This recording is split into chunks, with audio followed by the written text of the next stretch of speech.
Okay, so find the general solution of the differential equation dy dx equals to y. Alright, so we just like the same as before, right? We need to say now, look, separate the variables. Okay, now in this case, we've got a y here, there's no x terms, okay? So we need to get this y over the other side, okay? But because the y is on top, when you take it over, you've got to divide, okay? And the reason why, right? You can look at it this way if you wanted to. If I took the dx over to start with, okay? Well, it's dy divide by dx, yeah? So if you take the dx over, you've got to, because you're dividing by dx, when you take it over, you're timesing. Okay. Well then, because you're timesing these, you need to take the y over and divide. Okay, so you can kind of see it like that if you want. Okay. So when I take the y over and divide, what's there to divide by? Well, there's no other term there. It's just 1 dy, isn't it? So this is going to be 1 divided by y, okay, with respect to y. And then on the other side then, well, there's no x terms as we said, so you've taken that dx over, so it's just 1 times dx. Okay, and then we've got to integrate. Alright, now 1 over y integrated. Now this takes us back to work from earlier in the year, when we've got a constant, when we've got a linear term on the bottom here.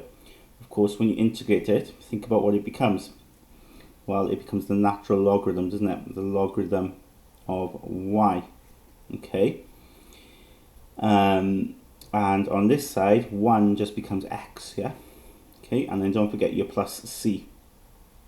Now, we want a general solution, so it will involve c, but we want to get y equals 2. Okay, we want to make it y equals 2.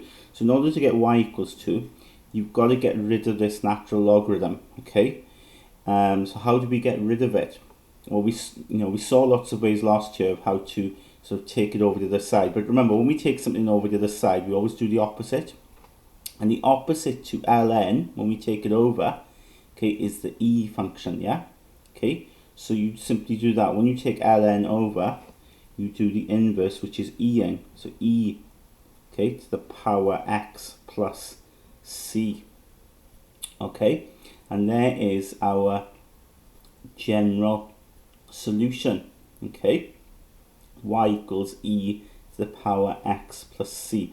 Now some people take this further, and sometimes they'll say, look, get it in this particular form, which I'm going to show you now where you could actually go further with this. If you think about this, if you had y equals e to the power x plus c, well, when you're adding powers, okay, this is the same as separating them like this, yeah? So you could write e to the power x plus c as e to the power x times e to the power c. Yeah?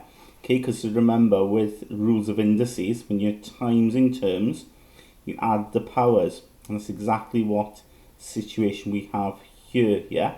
So you can do the reverse, you can split them up. Okay? But if you think about this here, right? C is a constant. So that means e to the c is just a constant. So instead of writing as e to the c, because we know it's a constant, we can just give it another letter, okay? So we can say, look, that means then y is equal to e to the x times, say, for instance, a, okay? So we just use a different letter, but we'll obviously state where a is a constant. We've got to be clear about that.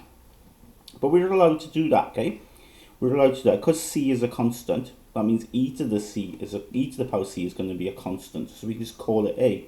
So therefore, okay, we can say y equals to a e to the x. Okay, so sometimes they'll ask you to get it in that form there, where a is a constant. And we've sort of shown it there by going through this approach.